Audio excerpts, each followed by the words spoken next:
Hello everyone, আমরা আবারও চলে আসলাম ছেড়ে যাওয়া স্ত্রী গল্পের 14 নম্বর পর্ব নিয়ে। যাই হোক, আমরা কথা না বলে সোজাসুজি গল্পতে ফিরে যাই। আদিলা খাবার নিয়ে আসার পরে শুভ একটি প্লেট আদনানের হাতে দেয় আর আদিলাকে বলে, আপনি খাবারটা আদনানের হাতে দেন। তারপরে আদনানের হাতেই আদিলা খাবারটা দেয়। আদিলা খাবারটা প্লেটেই তুলে দেয়। তারপরে শুভ আদনানকে বলে, আদনান বাবা, তুমি এই খাবারটা তোমার আম্মুকে খাইয়ে দাও।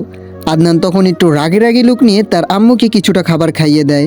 আদিলা এক লোকমা খাবার খেয়ে শুভকে জড়িয়ে ধরে কান্না করে দেয়। তখন শুভ আদিলাকে সান্ত্বনা দিয়ে বলতে থাকে, পাগলিটা আমার, কান্না করছো কেন তুমি? আদিলা তখন কান্নাজড়িত অবস্থাতেই শুভকে বলতে লাগে, শুভ, তুমি আমাকে ক্ষমা করে দিয়েছো তো? শুভ তখন বলল, আমার পিচ্চি বউটার উপরে কি আমি অভিমান করে থাকতে পারি? আমি যে তাকে অনেক বেশি ভালোবাসি, তার কষ্ট যে আমার সহ্য হয় না। আমি তো তাকে কোনোভাবেই কষ্ট দিতে চাই না। তারপরে একটি ভুলবশত আমি তাকে অনেক কষ্ট দিয়ে ফেলেছি। আমিও চাই না তাকে আর কোনো কষ্ট দিতে। আমিও তার কোনো কষ্ট সহ্য করতে পারি না। আমি তো আমার পিচ্চি বউটাকে কোনোভাবে কষ্ট দিতে পারি না, কারণ আমি যে তাকে বড্ড ভালোবাসি। আদিলা তখন একটু ন্যাকামো করে বলতে লাগলো, তুমি আমাকে আমার কচুটা ভালোবাসো। যদি তুমি আমাকে সত্যিকারেরই ভালোবাসতে, তাহলে তোমার এত বড় একটা রোগের কথা কখনো তুমি আমার কাছে গোপন করে রাখতে পারতা না। তুমি আমার কাছে বলতে এই কথাটি। তখন শুভ প্রতি উত্তরে একটু গোমরা মুখ করে বলতে লাগলো, আদিলা, আমি চাইনি তোমাকে আবার কষ্ট দিতে। আমি এই কারণেই কথাগুলো গোপন রেখেছি আর কথাগুলো তোমাকে বলিনি।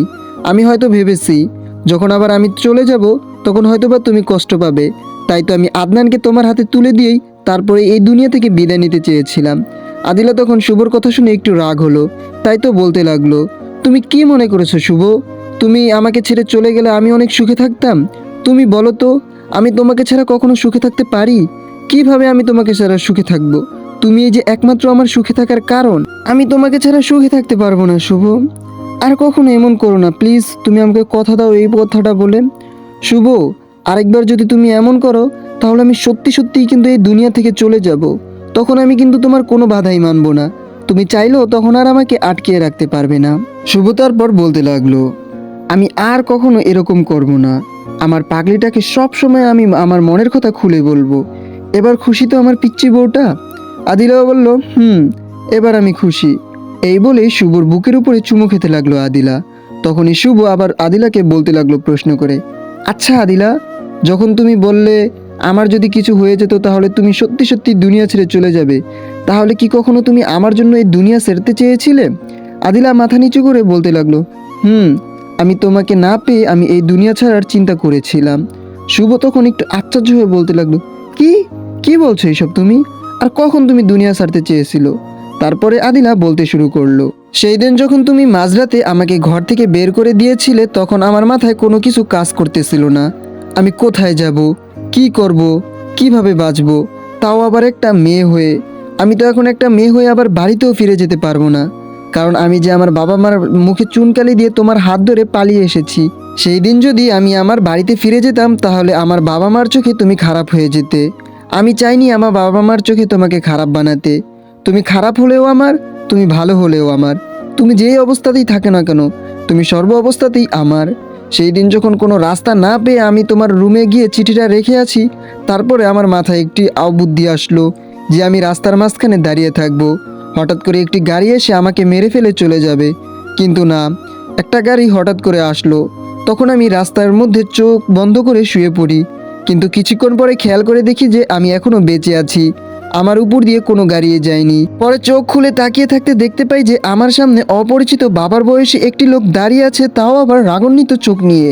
লোকটাকে দেখে যখনই আমি উঠে যাই, উঠে এবং কি চলে যেতে লাগি, তখনই লোকটা আমাকে ধরে ঠাস ঠাস করে দুটি থাপ্পড় বসিয়ে দেয় আমার গালে। তারপরে আমাকে জিজ্ঞাসা করতে লাগলো আমি কী জন্যই বা মরতে যাচ্ছি। এইসবভাবে সে অনেকক্ষণ আমাকে রাগারাগি করলো। তারপরে আমি শুরু থেকে শেষ অবধি সব কিছুই তাকে বললাম, কারণ আপনারা তো জানেনই এই রিলেশনটার কাহিনী, তাই আপনাদেরকে আবার বললাম না। আপনারা যদি না জেনে থাকেন তাহলে আমাদের এই সিজন স্টোরিজ ইউটিউব চ্যানেলে গিয়ে প্রথম থেকে গল্পটা শুনে আসবেন। আর একটি কমেন্ট করে জানিয়ে দিবেন আমাদের গল্পটি আপনাদের কাছে কেমন লেগেছে, আর আপনারা কীরকম গল্প চান এটাও জানিয়ে দিবেন, যাতে আমরা পরবর্তীতে আপনাদের মনোরঞ্জন করার জন্য আপনাদের মনের মতো করে গল্প নিয়ে আসতে পারি। ধন্যবাদ। এখন কথা না বলে আমরা গল্পতে সামনে আগাই। পরে লোকটি বলল, মা, তুই যাবি আমার সাথে আমার মেয়ে হয়ে? আমি তোকে আমার মেয়ে বানিয়ে আমার বাড়িতে নিয়ে যাব। তাহলে তোকে আর কোনো মরতে হবে না। তুই আবার নতুন করে সব কিছু শুরু করতে পারবি। যা পিছনে গেছে তা সব কিছুই ভুলে যা, নতুন করে আবার সব কিছু শুরু করবি। তুই কি যাবি মা আমার সাথে? জানিস মা, তোর মতো না আমার একটি মেয়ে ছিল। একটি ছেলেকে সে অনেক পরিমাণে ভালোবাসতো, কিন্তু ছেলেটি তাকে ধোঁকা দেয়। আমার সরল সোজা মেয়েটিকে ধোঁকা সহ্য করতে না পেরে আমার মেয়েটি আত্মহত্যা করে। এটা বলেই লোকটি কান্না করে দেয় আর আমাকে বলতে লাগলো, যাবে কি মা তুই আমার সাথে আমার মেয়ে হয়ে? আমি বললাম, আমি যাব আব্বু আপনার সাথে। তখন লোকটি বলল, কি বললি মা তুই আমাকে বাবা বলে ডেকেছিস? আরেকবার ডাক না প্লিজ মা। আমি তখন বললাম, জি বাবা, আমি যাব তোমার সাথে। তারপরে বাবা আমাকে নিয়ে ঢাকায় চলে আসে। ঢাকায় এসে বড় একটি বাড়ির সামনে আমাকে নিয়ে আসে। তখন বাড়িটি দেখে আমি তাকে জিজ্ঞাসা করলাম, এই বাসাটি কার বাবা? তখন বাবা বলতে লাগলো, মা, আজ থেকে এই বাসাটি তোর। তুই এই বাসাতে থাকবি আর তুই আমার অফিস দেখাশোনা করবি। এটাই হলো তোর কাজ। আর তুই সবসময় আমার মেয়ে হয়ে থাকবি আমার পাশে। এই কথা শোনার পরে তো আমি পুরো আশ্চর্য হয়ে গেলাম। তাই তো আমি বাবাকে বলতে লাগলাম, কি বলছো বাবা তুমি এগুলো? আমি কি পারবো একা এত কিছু সামলাতে? আমি তো পারবো না এগুলো একা সামলাতে। তখন বাবা আমাকে সান্ত্বনা দিয়ে বলতে লাগলো, তোকে একা সামলাতে কে বলছে মা? আমি তো আছি, আমি তো এখনো মারা যাইনি। আমি আস্তে আস্তে তোকে সব কিছুই শিখিয়ে দেব। এরপরে বাবা আমাকে বাড়ির ভিতরে নিয়ে যায়। এভাবেই কেটে যায় আমার ওই রাতটা। তারপরে আস্তে আস্তে বাবা আমাকে অফিসের সমস্ত কাজগুলো শিখিয়ে দেয়। আমিও সমস্ত কাজগুলো আয়ত্ত করে নেই। তারপর বাবা আমার হাতে অফিসের দায়িত্বটা দিয়ে দেয়। এভাবেই শুরু করে দিই আমি আমার নতুন জীবন। কিন্তু বিশ্বাস করো শুভ, তোমাকে আমি যতবারই ভোলার চেষ্টা করতাম, ততবারই তোমার কোনো না কোনো স্মৃতি এসে আমাকে মায়ায় জড়িয়ে ফেলতো। তাই তো আমি তোমাকে ভুলতে পারিনি, আর তোমার স্মৃতিগুলো আমাকে তোমাকে ভুলতে দেয়নি। তাই প্রত্যেক দিন রাতে আমি তোমার ছবি বুকে নিয়ে কান্না করতাম আর ভাবতে থাকতাম, কোনো একদিন তুমি আমার বুকে ফিরে আসবে আর আমাকে এসে বলবে, আদিলা, আমি ভুল করেছি, তুমি আমাকে ক্ষমা করে দাও, আমাকে একটিবারের জন্য তোমাকে একটু ভালোবাসার সুযোগ দাও। এই বলে কান্না করতাম। আর বাবা তখনই এসে আমাকে সান্ত্বনা দিত। কিন্তু সেই বাবার সান্ত্বনাটি আমার কপালে বেশি দিন জুটলো না। সে থাকতে পারলো না। হঠাৎ একদিন বাবা হার্ট অ্যাটাক করে। তখনই বাবা মারা যায়। তারপরে বাবাকে কোনোভাবেই আমি বাঁচাতে পারিনি। এরপরে আমি পুরোপুরিভাবে একা হয়ে যাই। প্রতিদিন তোমাকে খুঁজতে থাকি আমি। এইসব বলার মাঝখানে শুভ আদিলাকে থামিয়ে দেয়। আর শুভ আদিলাকে বলতে লাগলো, আমি তোমাকে অনেক কষ্ট দিয়েছি আদিলা, তাই না? আমি তোমাকে অনেক কষ্ট দিয়ে ফেলেছি। প্লিজ আদিলা, তুমি আমাকে মাফ করে দিও আর আমাকে ভালোবাসার জন্য আরেকটি সুযোগ দাও। আমি তোমাকে আর কখনো কষ্ট পেতে দিব না। এই আমার লাস্ট আবদারটুকু তুমি রেখো। একটিবারের জন্য সুযোগ দাও তোমাকে ভালোবাসার জন্য আমাকে। আর শেষবারের মতো তুমি আমাকে ক্ষমা করে দাও। আদিলা তখন বলতে লাগলো, তোমার সমস্ত অপরাধগুলো আমি ক্ষমা করে দিয়েছি। তুমিও আমাকে ক্ষমা করে দাও শুভ। আর তুমিও আমাকে শেষবারের মতো একটু ভালোবাসার সুযোগ দাও তোমাকে। আর কখনো তুমি আমাকে ছেড়ে যেও না। শুভ তখন আদিলাকে জড়িয়ে ধরে বলতে লাগলো, আর কখনো তোমাকে ছেড়ে যাব না। মরার আগ মুহূর্ত পর্যন্ত তোমাকে আমি ভালোবেসে যাব। তোমাকে আমি আঁকড়িয়ে ধরে রাখবো। তখনই আদিলা আর শুভ দুইজনে দুইজনকে জড়িয়ে ধরলো। তখন আদনান এইসব দেখার পরে আদনান জোরে চিৎকার করে বলতে লাগলো, আপু, তুমি ওনাকে জড়িয়ে ধরেছো কেন? তুমি আমাকে ছেড়ে দাও। আমি তোমাকে ওনাকে ছেড়ে দিতে বলছি। তুমি যদি ওনাকে ছেড়ে না দাও, তাহলে কিন্তু আমি তোমার সাথে আর কোনো কথা বলবো না। শুভ তখন আদনানকে সান্ত্বনা দিয়ে বলতে লাগলো, বাবা, সে তো তোমার মা হয়, তাকে আমি জড়িয়ে ধরতে পারি, এটাতে তো কোনো সমস্যা নেই। আদনান তখন অভিমানী গলায় রাগান্বিত হয়ে বলতে লাগলো, না, উনি আমার মা হতে পারে না। যে তোমাকে আমার সামনে কষ্ট দেয়, সে কখনো আমার মা হতে পারে না। যে আমার মা হবে, সে আমার বাবাকে অনেক পরিমাণে ভালোবাসবে। সে আমার বাবাকে কোনোভাবেই কষ্ট দিতে পারে না। তুমি ওনাকে এখান থেকে চলে যেতে বলো, আর আমি তোমার জন্য আরেকটি নতুন মা নিয়ে আসবো। তুমি তারপরে ওনাকে এখান থেকে চলে যেতে বলো। শুভ তখন আদিলাকে বলতে লাগলো, আদিলা, তোমার ছেলের অভিমান তো দেখেছো, এখন যাও, আগে গিয়ে তোমার ছেলের অভিমান ভাঙ্গাও, তারপরে তুমি আমার কাছে আসো। তখন আদিলা উঠে যায়, শুভকে ছেড়ে দেয়। তারপরে আদনানের কাছে যায়। আদনানের কাছে গিয়ে আদনানের কাছে হাঁটু গেড়ে কান ধরে বলতে লাগলো, আদনান বাবা, তুমি আমাকে মাফ করে দাও। এই যে দেখো, আমি কান ধরতেছি। আর কখনো আমি তোমার বাবাকে কোনোভাবেই কষ্ট দিব না। তোমার সামনে, তোমার পিছনে কোনোভাবেই তোমার বাবাকে আমি কষ্ট দিব না। প্লিজ বাবা, তুমি আমাকে এইবারের মতো ক্ষমা করে দাও। আমি তোমার আম্মু, তুমি একটিবারের জন্য আমাকে মা বলে ডাকো। আর আমাকে ক্ষমা করে দাও। আদনান তখন বলতে লাগলো, না, আমি তোমাকে মাফ করব না, আমি তোমাকে কখনো ক্ষমা করব না। এই বলেই আদিলার হাত থেকে নিজের হাতটাকে ছাড়িয়ে নেয়।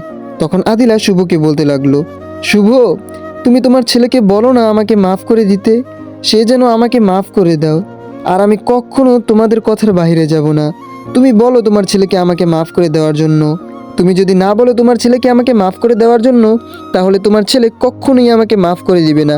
প্লিজ শুভ, তুমি তোমার ছেলেকে বলো না। শুভ তখন আদনানকে বলতে লাগলো, আব্বু, তুমি তোমার আম্মুকে ক্ষমা করে দাও, এইবারের মতো আর যেন তোমার আম্মু ভুল না করে। আর যদি তোমার আম্মু ভুল করে তাহলে তুমি তাকে ক্ষমা করবে না। এইবার অন্ততপক্ষে মাফ করে দাও তুমি তোমার আম্মুকে। আদনান তখন তার বাবার এরকম কথা শুনে বলতে লাগলো, আচ্ছা ঠিক আছে, তাহলে এইবারের মতো তাকে আমি মাফ করে দিলাম, সামনে যেন আর কখনো এরকম না করে। তারপর আদিলা আদনানকে জড়িয়ে ধরে কপালে একটার পরে একটা চুমু খেতে লাগে, আর মনে মনে বলতে থাকে, শালার বাপটাও যেমন, ছেলেটারও বানাইছে তেমন। এই দুইটারে নিয়ে যে আমি এই দুনিয়া কি করব আল্লাহই জানে। এই দুইটারে নিয়ে তো আমার পুরো জীবনটারে 12টা বানায় বাজায় ফেলবে। আর এই দুইটাকে আমি কিভাবে সামলাবো সেটাও আল্লাহই জানে। এভাবেই কেটে যায় তাদের অনেক কয়টা দিন। শুভ অনেক পরিমাণে সুস্থ হয়ে যায়। ডক্টররাও শুভকে রিলিজ দিয়ে দেয়। তারপর তারা সকলে মিলে শুভকে নিয়ে সিঙ্গাপুর থেকে দেশে ফিরে আসে।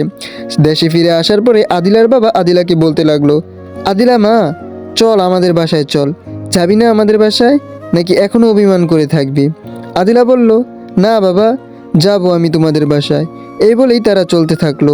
তখনই তানজিলা আবার তাদের মাঝখানে বলতে লাগলো, আপনারা যান, আমি আপনাদের সাথে যেতে পারবো না। আমার হবু স্বামী আসবে আমাকে নিতে, তাই আমি আপনাদের সাথে যেতে পারবো না। আপনারাই এখান থেকে চলে যান। আর এটা বলেই শুভর কাছে একটি চিঠি ধরিয়ে দিয়ে বলতে লাগলো, শুভ ভাইয়া, তোমার জন্য এই চিঠিটা। শুভ তখন তানজিলাকে বলতে লাগলো, চিঠি কিসের? কে দিয়েছে এই চিঠি? আর কি জন্যই বা এই চিঠি দিয়েছে? তানজিলা তখন বলতে লাগলো, জানি না ভাইয়া, মেয়েটাকে আমি চিনি না। তোমাকে সিঙ্গাপুরে নিয়ে যাওয়া, তোমার সমস্ত ট্রিটমেন্ট করা, তোমার চিকিৎসা করা সব কিছুর খরচ সেই দিয়েছে, তোমার সব কিছুর ব্যবস্থা সেই করেছে। শুভ তখন তানজিলাকে বলতে লাগলো, কি বলছো তানজিলা তুমি এইসব? আদিলা কি আমার সমস্ত খরচ দেয়নি? তাহলে কি অন্য কেউ দিয়েছে আমার সমস্ত কিছুর খরচ? আর এই চিঠিটা কেই বা দিয়েছে? তানজিলা বলল, হ্যাঁ ভাইয়া, ম্যাডাম তো পরে গিয়েছে, তোমাকে নিয়ে তো আমি আগে সিঙ্গাপুরে গিয়েছি, তারপরেই তো ম্যাডামে গিয়েছে। আর এই চিঠিটা দিয়েছে সে তোমাকে, তুমি নাকি তাকে এই চিঠিটা খুলে পড়ার পরে চিনতে পারবে, তাই তো আমি চিঠিটা আমার কাছে রেখে দিয়েছি। এখন তুমি তোমার চিঠিটা নিয়ে যাও। শুভ চিঠিটা খুলে পড়তে শুরু করে, আমি তোমার কাছে কিভাবে ক্ষমা চাইবো সেটা হয়তো বা আমার জানা নেই, আর কি বা করলেই তুমি আমাকে ক্ষমা করবে দিবে এটাও আমি জানি না। আমি যে অপরাধ করেছি তা হয়তো ক্ষমার অযোগ্য, তার হয়তো বা কোনো ক্ষমাই নেই, কিন্তু তোমার কাছে আমি বড় আশাবাদী তুমি আমাকে ক্ষমা করে দিবে। তাই তো আমি তোমার কাছে ক্ষমা চাচ্ছি যে তুমি আমাকে মাফ করে দিবে। শুভ, এই খারাপ মেয়েটাকে তুমি মাফ করে দিও। আমি তোমার পা ধরেই ক্ষমা চাইতাম, কিন্তু আমি যে অপরাধ করেছি তার জন্য তোমার সামনে যেতেও আমার লজ্জা করতেছে। শুভ, তুমি যদি আমাকে মাফ না করো তাহলে হয়তো বা আল্লাহ তাআলাও আমাকে মাফ করে দিবে না। আমি যে তোমার অনেক বড় একটা ক্ষতি করে ফেলেছি, তুমি যদি আমাকে মাফ না করো তাহলে আল্লাহও আমাকে মাফ করবে না, আর আমি মরেও যে শান্তি পাবো না তুমি যদি মাফ না করো। তাহলে আমি তোমার কাছে হাত জোর করে ক্ষমা চাচ্ছি, তুমি আমাকে মাফ করে দিও শুভ। শুভ, তোমাকে একটা কথা বলি, সেই দিন তুমি যখন আমার সামনে আমি তোমার চিরশত্রু হওয়া সত্ত্বেও তুমি আমার কলিজার টুকরা মেয়েটাকে অ্যাক্সিডেন্টের হাত থেকে বাঁচিয়েছিলে, সেদিন আমার নিজের উপরে অনেক পরিমাণে ঘৃণা হচ্ছিল।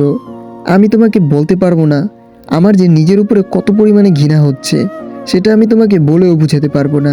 তারপর যখন তুমি আমার মেয়েটাকে আমার হাতে দিয়ে কোথাও যেন চলে গেলে, তোমাকে আমি অনেক খুঁজেছিলাম, কিন্তু সেই দিন তোমাকে আমি আর খুঁজে কোথাও পাইনি।